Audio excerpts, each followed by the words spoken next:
මම කැමති ඔයත් එක්ක කතා කරන්න ටික වෙලාවක් අපේ මේ හිතට එන සිතුවිලි පාලනය කරගන්න බුදුහාඳුරුවෝ කියපු ක්‍රම කීපයක්. සිතට එන ඒවායි අපි පාලනය කරගන්න ඕනේ නරක සිතුවිලි. හොඳ සිතුවිලි කොච්චර වැටුණත් කමක් නැහැ. කරුණාව, මෛත්‍රිය, නේ? මුදිතාව, උපේක්ෂාව ඒවට මේ එහෙම ලිමිට් එකක් නැතුවම වැඩෙන්න දෙන්න ඕනේ.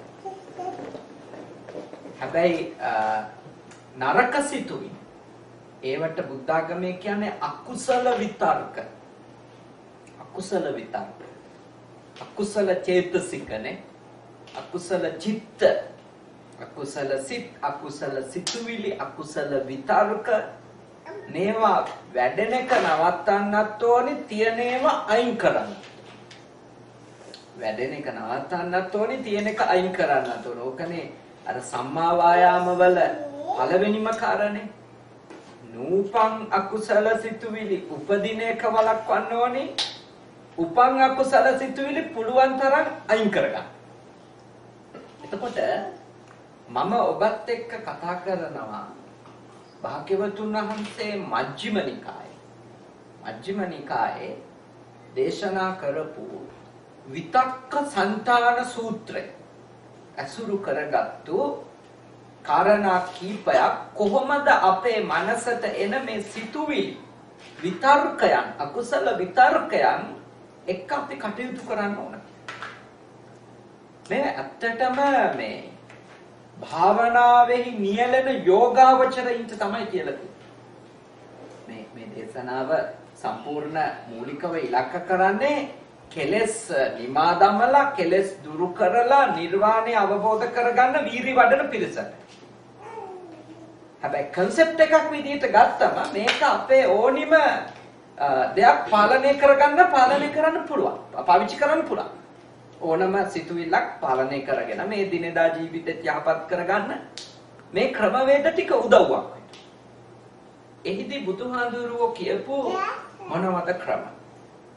පළවෙනි ක්‍රමේ තමයි බුදුහාඳුරුවෝ ගන්නනවා මෙහෙම. ඔබගේ මනසේ අකුසල විතර්කයක් ගොඩ නැගෙන වෙලාවට මොනවද අකුසල විතර්ක? ලෝභ, ද්වේෂ, මෝහ ප්‍රධානයිනේ. ඔය ටික මුල් කරගෙන ඊර්ෂියාව, මාන්නය ඔය ගොඩක් ඒවා. ප්‍රධානයි ලෝභ, ද්වේෂ, මෝහ. ඇලීම, ගැටීම සහ ව්‍යාකූලත්වය. නේ? අපහැදිලි. නැත්නම් අනවබෝධය පදනම් වෙච්ච තත්ත්වය. පළවෙනි එක ඇලීම, දෙවෙනි එක ගැටීම, තුන්වෙනි එක ව්‍යාකූල බව. මෝහය. අඳුරනේ කළුවල. මේ තත්ත්වයන් තුන ඔබේ මනසේ ඇති වෙනකොට භාග්‍යවතුන් වහන්සේ අපට යෝජනා කරනවා අපි පළවෙනියෙන්ම උපායක් විදිහට පාවිච්චි කරන්න ඕනේ මේ සිතුවිලි අයින් කිරීම සඳහා හෝ පාලනය කිරීම සඳහා කුසල විතර්කයක් අප තුළ ඇති කරනවා. ඒ කියන්නේ අකුසල විතර්කය ආවම ඒකට ප්‍රතිවිරුද්ධ කුසල විතර්කය ඇති කරනවා. ඒක මෙහෙමයි. අකුසල විතර්කේ ලෝභ නම් ඇති කරන්න කියනවා කොහොමද? අලෝභ. අකුසල විතර්කය ද්වේෂය නම් බුදුහාමුදුරුවෝ යෝජනා කරනවා ඇති කරගන්න කියලා අද්වේෂ. මෝහය නම් අකුසල විතර්කේ බුදුහාමුදුරුවෝ යෝජනා කරනවා අමෝහය ඇති කරගන්න. ඒ කියන්නේ ප්‍රතිවිරුද්ධ සිතුවිල්ල ඇති කිරීමෙන් ඔබේ සිත තුළ සාමය උපදිනවා. සමාධිය ගොඩ නැගෙනවා. ඔබගේ හිත තුළ සැනසෙල්ල ගොඩ නැගෙනවා. මේක සරලව කිව්වොත් හිත ඉන්න එක වෙනුවට ඒකට ප්‍රතිවිරුද්ධ දේ හිතන්න පටන් ගන්නවා. සරලව. දැන්ට තියෙන එක වෙනුවට ප්‍රතිවිරුද්ධ එක ගොඩ නැගෙනවා. ඒක බුදුහාඳුරුවෝ උපමා කරන්නේ මෙහෙමයි. දක්ෂ වඩුවෙක් හෝ ඔහුගේ ගෝලයෙක් හෝ දරුවෙක් හෝ ඇණයක් අයින් කරන්න. ලීයක ගහලා තියෙන මේ ඇණයක් අයින් කරන්න පාවිච්චි කරන්නේ කුමක්ද? තව ඇණයක්. ඇණයක් අයින් කරන්න ලෑල්ලක ගහලා තියෙන පාවිච්චි කරන්නේ තව ඇණයක්. එතකොට ඒ ඇණේ තියලා තට්ටු කරාම ලීයකින් අර ඇමිනිලා තියෙන ඇනේ ගැලවිලා යනවා. ඒ වගේ තමයි බුදුහාඳුරුවෝ මෙහිදී අපිට පෙන්නනවා සිතුවිල්ලක් අයින් කරන්න සිතුවිල්ලක්ම පාවිච්චි කරනවා. පැහැදිලිද? සිතුවිල්ලක් අයින් කරන්න සිතුවිල්ලක්ම පාවිච්චි කරනවා. ඒක හරිය දැන් ලංකාවේ පොඩි කාලේ ලංකාවේ ඉඳපු අය ඉන්නවනේ නේ. පොඩි කාලේ අපි ගම්වල අර මේ යද්දී රඳු කැලෑවල නේ කටු ඇනෙනවා. කටු ඇනුනම කොහොමද අයින් කරන්නේ? කටුව අන්න හරි. කටු ඇනුනම අයින් කරන්නේ කටුවකින්.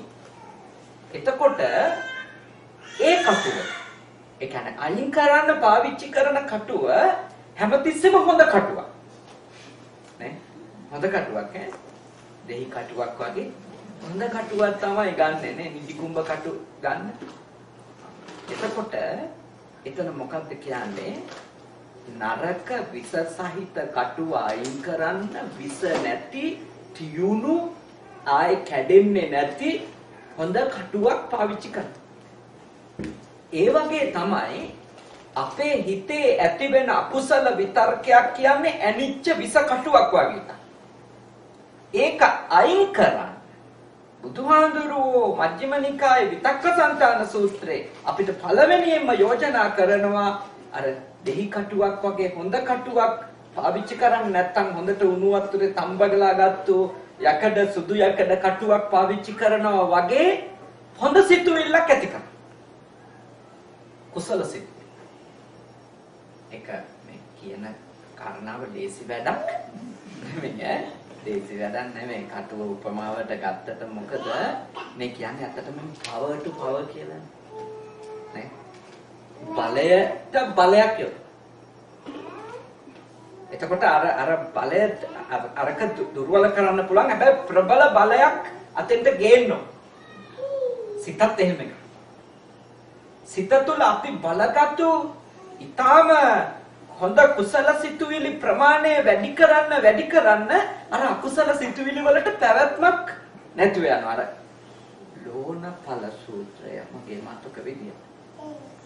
ඒකේ හරි ලස්සන උපමාවක් ඒක. ඒ තියෙනවා. අපි පව් කරගෙන තියනවා නම් ඒ පව් බැහැර කරන්න අකුසල් ප්‍රමාණය බැහැර කරන්න අපිට කියන්නේ කුසල් වැඩි කරන්න කියලා. ඒක උදාහරණකින් කියනවා මේ වගේ. දැන් අපි මේ කෝප්පෙට දැම්මොත් එහෙම ලුණු හැන්දක්. ලුණු තේ හැන්දක් දැම්මොත් මේකේ තියෙන වතුර ප්‍රමාණය හැටියට අනිවාර්යයෙන්ම ලුණු රහ දැනෙනවා. නේ? හැබැයි අපි ලුණු හැන්දක් දැම්මොත් ගඟකට අපි ලුණු හැන්දක් දැම්මොත් පොකුණකට නේ ලුණු හැන්දකුත් දාලා තියෙනවා හැබැයි වතුර ලීටර් ගාන වැඩි කළා. එතකොට එන්නේ කියනවා අපේ අකුසල් ප්‍රමාණයක් තිබුණත් අපි කරමු. වතුර ප්‍රමාණය හෙවත් කුසල් ප්‍රමාණය වැඩි කරන්න අර අකුසලයට බලගත්තු වෙලා එන්න බැරි. ඉදිරිපත් වෙලා අපිට නරක විපාක ගෙනල්ලා දෙන්න බැරි. පැහැදිලි නේද මම කියන්නේ? ඒ හින්දා අපි කාට අපේ හිත හදාගන්න තියෙන හොඳ උපායක් තමයි එන සිතුවිල්ලේ ප්‍රතිවිරුද්ධ එක හොයාගන්න. හොයාගෙන ඒක උපදව ගන්න වීර්ය ගන්න. ලෝභය නිසා රාගය නිසා අපි විඳවනවනේ. ඇලීම කියන්නේ ඉතින් විඳවිල්ලමනේ නේද? නැත්ති රාග සමෝවග්ගිනේ. ඇලිල්ලට සමාන වෙන ගින්නක් නැහනේ. පිච්චෙන එකමනේ වැඩේ. නේ ඉතින් ඇලීම ඇති කරගත්තම ගතින් ඇලෙනකන් එවත් ඒක අපේ කරගන්නකම් පිච්චෙනවා. අපේ කරගන්න ලැබෙයිද නැද්ද? පිච්චෙනවා. ගතිනුයි හිතිනුයි දෙකෙන්ම අපේ කරගත්තට පස්සේ ආයෙත් පිච්චෙනවා. මට ඕන විදියට මේ ඉඳීද නැද්ද? තියාගන්න පුළුවන් වෙයිද නැද්ද නේ? හොර කරයිද නැද්ද? බොරු කරයිද නැද්ද? ඔච්චර බයෙන්ද ඉන්නේ නේ? ඉතින් ආයේ ඒ ගින්න ඔය දර ගින්නට වඩා පිච්චෙන එක. තෙල් වලින් පෙට්‍රල් වලින් එහෙම හැදෙන ගින්නට වඩා ලොකු ගින්නක් ඇලුනම තියෙන ගින්න. ඉතින් බුද්ධාගම කියන්නේ තේන්දි මොකද්ද? ඔබට ඇත්තටම සැනසෙල්ල ඕන නම් ඔබ ඇති කරගන්න ඕන නොඇලීම. ඔබ නොඇලීම දියුණු කරන්න තමයි ඔබට ඇලීම නිසා ඇතිවෙච්ච අසහනේ දුර වෙන්නේ. පැහැදිලිද? ඒකට වීර්යය ඕන. මේ එකක්වත් මේ කකුල් දෙක උඩ තියාගෙන මේ බොහොම සුඛෝපභෝගීව කරන්න පුළුවන් වැඩ. මේ ඔක්කොම කැපකිරීම. කැපකිරීම. ලොකු වීර්යයක් ඕනි. හැබැයි බුදුහාමුදුරුවෝ අපිට මැප් එක පෙන්නලා තියෙනවා නේ. සැනසෙල්ල ඕන නම් ඔයා මෙන්න මේ මැප් එකේ යන්න. ඔයාට විඳවනවා කියලා දැනෙනවනේ. ඔයාට දුකක් තියෙනවා කියලා දැනෙනවා නම් තේරෙනවා නම් දුකට හේතුව කෝස් එක හොයාගන්න. මොකද්ද හේතුව? හේතුව තණ්හාව නම් තණ්හාවේ ප්‍රතිවිරුද්ධය හේවත් අද්වේෂය මේ අලෝභය නේ තණ්හාවේ ප්‍රතිවිරුද්ධය අලෝභය ඔබ තුල දියුණු කරගන්න බලන්න. ඒකට උපායන් බුද්ධාගමේ කියනවා දාන, ශීල, භාවනා නේ මේවා කියන්නේ තණ්හාව දුරු කරගන්න තමයි. දාන, ශීල, භාවනා තණ්හාව දුරු කරගන්න අපිට තියෙන ප්‍රායෝගික පුහුණු. අතක බහුසුතකම. බුද්ධිය දියුණු කරගන්න. එතකොටත් ඇලීම අඩු වෙනවනේ. බුද්ධිය ප්‍රඥාව දියුණු වෙන්න අපේ ඇලීම අඩු වෙනවා. දාන ශීල භාවනා වලින් කරන්නේ ඒකම තමයි. එතකොට පළවෙනි ක්‍රමය ඕක. පළවෙනි උපාය ඕක අපේ අකුසල් සිතක් ආවම ඒකට සැනසෙල්ලක් හොයාගන්න කුසල සිතක්. දැන් ද්වේෂය આવොත් අද්වේෂය. ද්වේෂය આવොත් අද්වේෂය. ඒක ප්‍රතිවිරුද්ධයි. ඊර්ෂ්‍යාව આવොත් ඊර්ෂ්‍යාව කාන්තිම නරක ද්වේෂ මූලික මනෝභාවයක් නේ.